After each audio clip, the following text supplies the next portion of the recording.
is me Gayatri Prakash and welcome to my page. എല്ലാവർക്കും എൻ്റെ പേജിലോട്ട് സ്വാഗതം. So today I would like to discuss with you all about how to prepare OET writing and speaking 2 days prior to the exam. So which is called as a very quick preparation and how it is going to help us during the exam day. Alright, so let's move on to the topic. Today I would like to explain to you about OET writing. So how to prepare 2 days prior to the exam, what should I concentrate and how I have to make a plan for it on the day of my exam also. So see, when we are receiving a question paper, which is called it as a case note, right? So we have a 5 minutes for reading the question paper and 40 minutes to write a letter, right? So I have received my question paper. So first main thing, what should I do soon after receiving my question paper? So first thing, I'm just going to writing task. Soon after receiving my question paper, I'm just checking my writing task. From the writing task, we can get 4 information, which is very important informations to make our letter. So information number 1, what information you will get it? What type of letter it is? So as we know that we have total 3 types of letters in OET writing. One is discharge letter and second one referral letter, third one is transfer letter. So we can identify that what kind of letter it is. Either it is a discharge letter or transfer letter or referral letter. And number 2 information, we can get it either it is a known case letter or unknown case letter. So how will you find out known case, unknown case? Because if you are writing this letter to the patient's GP, patients going back to the same nursing home or the retirement home, if you are writing this letter to the patient's family members, so which is call it as known case letter. And what is the unknown case letter? Which is new person. The patient does not know about him, does not know about the person. So which is unknown case letter. So thereby we are getting the proper information. So this is the very important informations that to write a letter. So this is the information number 2. Number 3 information. Number 3 information, which is like either should I write the social background or not. This is the number 3. And number 4 is like should I wind up the letter with yours faithfully or yours sincerely. If there is name of the addressing person is presented in the writing task, yours sincerely. There is no name of the person addressing the person, you are winding the letter with faithfully. So 4 main important things that you are getting it from the writing task. So that's why soon after receiving the letter, decide. First one, I'm going to read the writing task. From that I will collect 4 information, which is main information to write a letter. So next thing is we are going to read the letter completely from the top to bottom without leaving any single information. And then you are deciding yourself and mentally you are preparing yourself that you are making a rough copy of your letter mentally. So what should I do? What should I write in the introduction? What should I write in the medical background? What should I write in the social background? And what should I write in the recommendation paragraph? And how I have to start the information and how I'm going to wind up the letter. So these are all the rough ideas and the informations that you are making it mentally. So your 5 minutes is over. Now it's time for you to start to write a letter. So remaining 40 minutes. So how we are going to write a letter? So first main thing is to write a letter, you must know the date of the letter. So thereby in the case note, you can find the today's date. In that column, you can find the date. So that is the date. We must write it on the top of the paper. That is very important. And then your address. So address, you can get it from the writing task. So there itself, you are getting the address. And then salutation, coming to the point of reference, and the introduction. So introduction is the more weightage part in our writing. So that will give the best impression to the evaluators, and they can understand very well that we are completely knowing about the letter.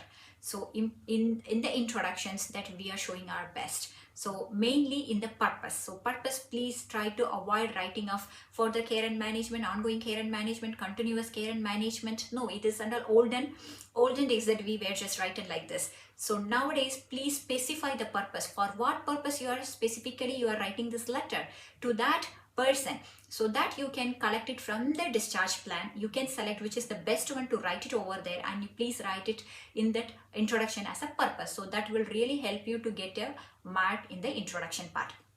And then coming to the point of present medical history.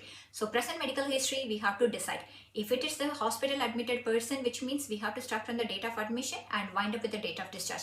If you are a community nurse paying a home visit and you are writing this letter to a patient's own GP or to writing to a nursing home, so thereby you have to start the letter from the date of your visiting to until the last date. So likewise, you have to you just prepare it and organize as per the letter, and you have to make it present medical history paragraph. Coming to the social background. So if it is a known case letter, completely avoid and forget about the social background. And if it is an unknown case letter, please write about the social background, but focus on past medical history, patient habits, and the medication history, and focus on family medical background history and the social status. When you are writing to the social worker, you can give a brief explanation, unless otherwise it is a very short and sweet explanation is more than enough for other professional people. All right.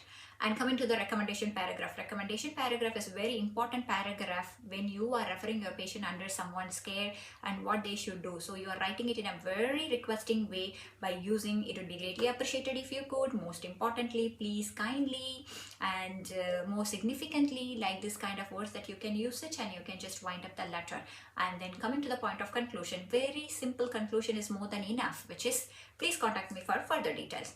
And then here, the point where we are usually doing the mistake. So thereby, when you're reading the writing task itself, as I told you earlier, just decide either you are sincerely or you are faithfully. When there is a name of the addressing person, you are sincerely. When there is no name of the addressing person, you are faithfully. So that's it. So please wind up the letter always 5 minutes prior, because the 5 minutes you are going to utilize for proofreading, because this proofreading will help you to find out your gender mistake and find out your punctuation mistakes, spelling mistakes. So this will surely help us to rectify all the silly important mistakes, and that will help us to score a good mark in our OET writing. Okay, I hope this all will help you to prepare for your exam, prepare for your upcoming exams. All right, next, coming to the point of your speaking. So what should I do? How should I prepare myself during the 3 minutes of preparation? And I'm so panic and nervous, and how far I have practiced also, I'm getting nervous when I'm seeing the examiner. So what should I do? How can I make it? So please relax and cool. What you have prepared, what you have done so far, that's the same thing you're going to do with an examiner. Examiner is not a kind of a monster to think like, oh my god, how I'm going to do. So this is the panicking thing will stop your speaking, and you are hesitating to continue your speaking. So please relax and think always positively that what I have prepared so far, that is the one thing that I'm going to do it. And 3 minutes of preparation, see how many tasks are there. First main thing is you are seeing the setting. Okay, I'm deciding my designations, like what I am. Either I'm a community nurse or a school health nurse, or I'm a private clinic nurse, I'm a hospital ward nurse, or else I'm a home visit nurse. Because we have hardly only 6 settings. So from that, only any of the 2 settings that we are going to receive it in the exam time. So no need to be much panicking about it.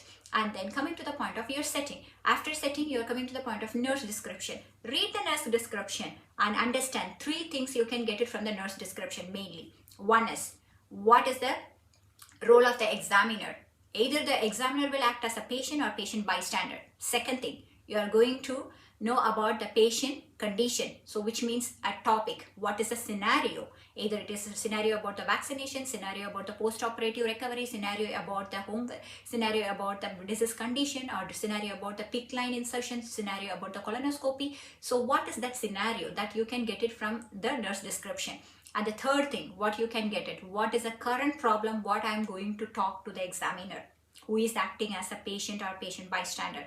So these 3 things you got it. Now you are coming to the point of task. So in the task, always the first point, find out tactfully and pursuing. So which means this point you can keep it in your mind. So this is the key points for you to complete your speaking in a very good way. So it is not a video recorder, it's just an audio record. Just keep your card in your hand, just hold the card like this and just see it and say in a very relaxing way.